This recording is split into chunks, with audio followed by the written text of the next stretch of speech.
You know they're bad for you. Your friends see it. Your family sees it. You see it, and yet you stay. Or you leave and you go back, and you hate yourself for it. This isn't weakness. This isn't stupidity. This is trauma bonding. And once you understand what's happening inside your brain, everything changes.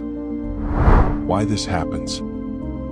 Trauma bonding was first identified by psychologist Patrick Carnes. It happens when cycles of abuse are mixed with cycles of reward. Pain followed by relief. Cruelty followed by kindness. Tension followed by calm. Your brain can't tell the difference between intense negative experience and intense connection. It just registers intensity. And intensity over time becomes attachment. The setup. It never starts with abuse. It starts with the best relationship you've ever had. They make you feel chosen, understood, safe.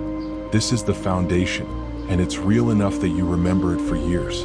When things get hard, you chase that version of them. You think, if I just do the right thing, they'll come back. That memory is the hook. Everything that comes after is designed, consciously or not, to keep you reaching for it. The cycle. Then the cycle begins. Tension builds. An outburst happens. Anger, coldness, humiliation, withdrawal. You feel devastated. Then comes the repair. Apologies, affection, promises. Suddenly they're the person you fell for again. Your nervous system floods with relief. That relief feels like love. This is where the bond forms. Not during the good times, during the recovery from the bad times. Your brain starts associating this person with emotional rescue. They become the source of both the wound and the cure. Why leaving feels impossible. By this point, leaving doesn't feel like freedom. It feels like loss. Your body has been conditioned to need their approval.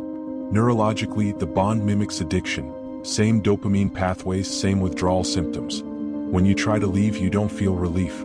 You feel anxiety, emptiness, like something is physically wrong. And they know this, some consciously, some instinctively. So they'll reach out at exactly the right moment. And the cycle starts again.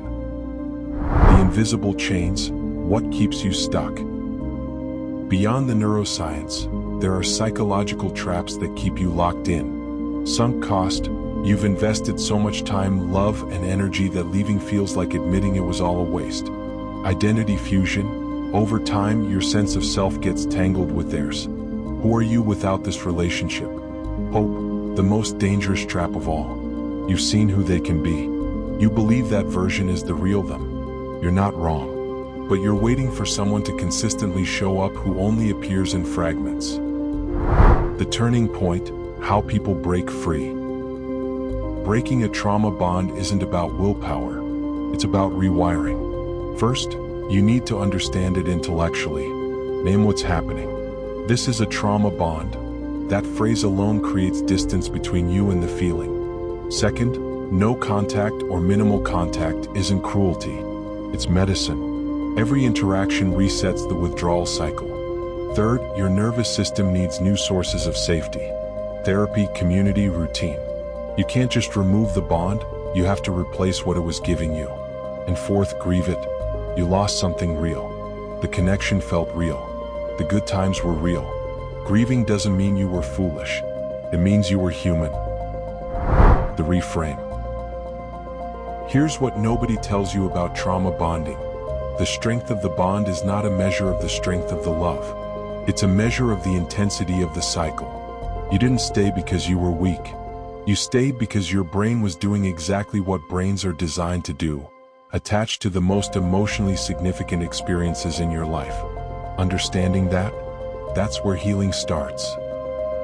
If this explains something you've been living but couldn't name, share it. Someone in your life needs to hear this today. Subscribe. Because next we go into gaslighting, how toxic people don't just hurt you. They make you doubt whether it even happened.